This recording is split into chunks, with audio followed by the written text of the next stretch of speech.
Le philosophe stoïcien Marc Aurèle a déclaré un jour que le bonheur de votre vie dépend de la qualité de vos pensées, en s'inspirant du grand philosophe stoïcien Marcus Aurelius. Cela nous rappelle comment nos pensées façonnent notre réalité et notre bien-être, ainsi que comment l'influence de l'entreprise que nous entretenons peut avoir un impact profond sur notre voyage. Certaines habitudes peuvent nous éloigner silencieusement de la voie stoïcienne. Aujourd'hui, nous allons explorer les 7 habitudes anti-stoïciennes qui peuvent se cacher dans notre vie quotidienne et chercher des moyens de retrouver notre direction stoïcienne et notre paix intérieure. Avant de commencer, j'aimerais vous demander d'aimer la vidéo si vous le pouvez, pour m'aider à continuer à diffuser la philosophie stoïcienne. Si vous n'êtes pas encore abonné, je vous recommande de vous abonner et d'activer la cloche pour ne manquer aucune vidéo. Habitude numéro 1, se plaindre de choses indépendantes de votre volonté. Imaginez-vous lors d'un pique-nique où tout le monde s'amuse. Le soleil brille, la nourriture est excellente et soudain les nuages se rassemblent et il commence à pleuvoir. Alors que la plupart feraient leurs valises et emménageraient à l'intérieur, trouvant la joie du changement et appréciant l'odeur de la pluie, certains laisseront cette tournure inattendue des événements gâcher la journée, se plaignant du temps, de la malchance ou des vêtements abîmés. Il s'agit d'un exemple classique d'être affecté par des choses indépendantes de notre volonté. La vie, comme la météo, est imprévisible, et même si nous ne pouvons pas contrôler les événements qui se produisent, nous pouvons certainement contrôler nos réactions face à eux. Le stoïcisme repose sur la compréhension et l'intériorisation de la différence entre les choses que nous pouvons changer et celles que nous ne pouvons pas changer. Le fait de se plaindre, en particulier de choses indépendantes de notre volonté, est un exercice futile qui consomme notre énergie et notre temps, nous laissant dans un état perpétuel de mécontentement. Habitude numéro 2, rechercher une validation externe. Imaginez travailler sur un projet pendant des semaines, en y mettant corps et âme. Lorsque vous êtes prêt, au lieu d'être fier de votre accomplissement, vous vous retrouvez constamment à rechercher des likes, des commentaires ou toute forme de reconnaissance sur les réseaux sociaux. Ou peut-être avez-vous acheté une nouvelle tenue et au lieu de la porter parce qu'elle vous donne confiance en vous, vous recherchez des compliments pour valider votre choix. À l'ère du numérique, ce besoin de validation externe est amplifié. Les plateformes de médias sociaux prospèrent grâce à notre désir humain d'affirmation, ce qui nous permet de tomber facilement dans le piège de quantifier notre estime de soi avec des mesures telles que les abonnés, les likes ou les partages. Cependant, il s'agit d'une base fragile sur laquelle bâtir l'estime de soi, car ces chiffres sont éphémères et souvent influencés par des facteurs indépendants de notre volonté. En pratique, s'appuyer sur une validation externe, c'est comme être sur une balançoire. Un jour, vous êtes là-haut à cause des éloges et de l'attention, et le lendemain, vous tombez à cause du manque d'attention, ou pire, des critiques. Ces montagnes russes émotionnelles volatiles nous empêchent d'avoir un sentiment constant d'estime de soi et de paix. L'approche stoïcienne consisterait à trouver une validation de l'intérieur. Le stoïcisme nous enseigne que l'estime de soi doit être ancrée dans nos vertus, nos actions et notre croissance personnelle, plutôt que dans les opinions inconstantes des autres. Comme l'a judicieusement déclaré Épicure, ce qui compte, ce n'est pas ce qui vous arrive, mais la manière dont vous y réagissez. Cela signifie que la véritable mesure de notre valeur ne réside pas dans les éloges ou les critiques que nous recevons des autres, mais dans la façon dont nous évaluons et ressentons nos propres actions et décisions. Pour incarner ce principe stoïcien, la prochaine fois que vous chercherez une validation auprès de sources externes, faites une pause et réfléchissez. Pourquoi ai-je besoin de cette validation? Suis-je fier de mes actions ou de mes décisions? Si la réponse est oui, cela devrait suffire. N'oubliez pas que même si les commentaires peuvent être utiles à la croissance, votre estime de soi doit venir de l'intérieur, enracinée dans vos actions, vos intentions et votre intégrité, plutôt que dans les opinions en constante évolution du monde qui vous entoure. Habitude numéro 3, être esclave de ses émotions. Imaginez-vous lors d'une réunion de famille où un proche fait peut-être un commentaire, peut-être involontairement, sur un choix que vous avez fait récemment, qu'il s'agisse d'un nouvel emploi, d'une relation ou même d'un changement de style de vie. Ce commentaire vous dérange et un tourbillon d'émotions monte en vous, colère, attitude défensive ou tristesse. Avant de vous en rendre compte, vous pouvez répliquer avec un commentaire blessant, créant ainsi des tensions pour toutes les personnes présentes.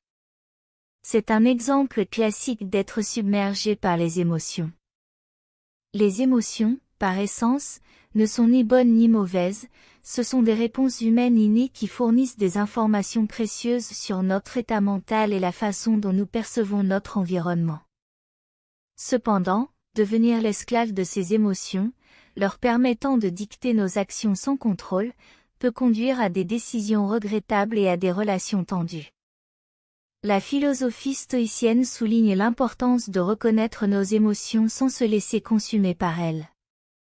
Marc Aurèle le dit avec éloquence, vous avez du pouvoir sur votre esprit, pas sur les événements extérieurs.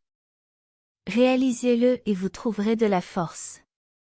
Cet enseignement stoïcien nous rappelle que même si nous n'avons pas de contrôle sur la réaction émotionnelle initiale face à une situation, nous avons certainement le contrôle de nos actions ultérieures.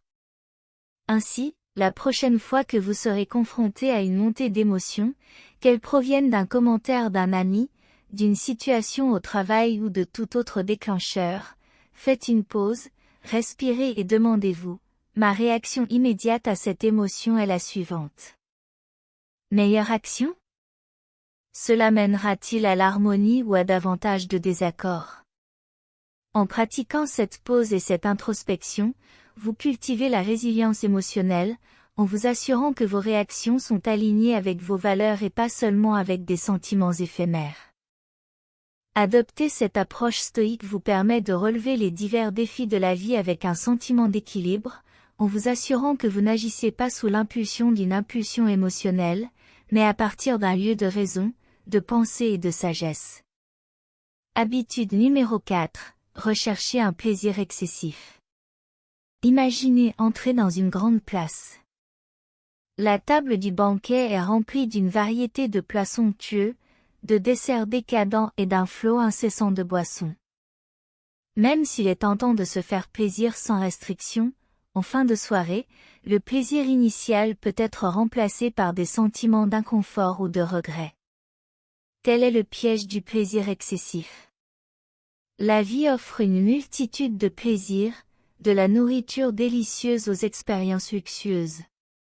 Même si en profiter fait partie de l'expérience humaine, rester coincé dans le cycle de la recherche constante de plus peut conduire à un sentiment de vide.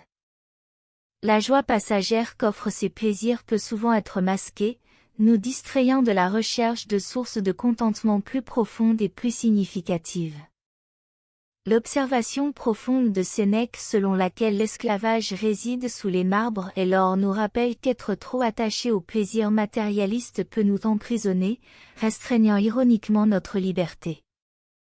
Il semble que nous soyons coincés sur un tapis roulant, toujours à la recherche de la prochaine source de bonheur éphémère.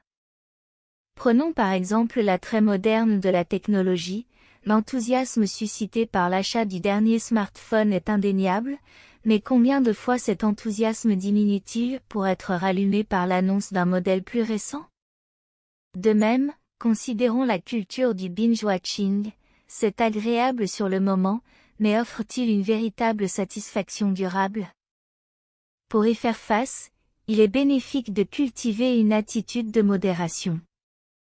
Avant de vous livrer complètement à votre prochaine indulgence, faites une pause et réfléchissez, cette quête ajoute-t-elle de la valeur à ma vie, ou est-ce que je recherche simplement une extase temporaire? Cette introspection nous aide à faire la distinction entre ce qui enrichit véritablement notre vie et ce qui n'offre qu'une évasion momentanée. En veillant à ce que nos désirs soient alignés sur le bien-être à long terme plutôt que sur des sommets de haut vol, nous nous positionnons pour ressentir un sentiment de joie et d'épanouissement plus profond et plus soutenu. Habitude numéro 5, vivre dans le passé. Imaginez-vous assis sur votre porche par une belle soirée, mais au lieu de profiter du coucher de soleil, votre esprit est concentré sur les événements passés. C'est peut-être une erreur que vous avez commise, une opportunité manquée ou le souvenir de quelqu'un que vous avez connu autrefois. Même si tout le monde s'en souvient de temps à autre, s'ancrer dans le passé peut nous empêcher de vivre pleinement le présent.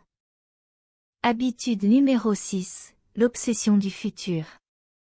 Imaginez-vous sur une plage paisible pendant vos vacances, mais au lieu d'être dans l'instant présent, vous vous inquiétez d'un projet de travail à venir, d'une décision financière ou de toute incertitude future. Même s'il est naturel de penser et de planifier l'avenir, s'en laisser emporter peut vous priver de la joie et des expériences du présent. Habitude numéro 7, recherchez la perfection en tout. Vous organisez un dîner chez vous.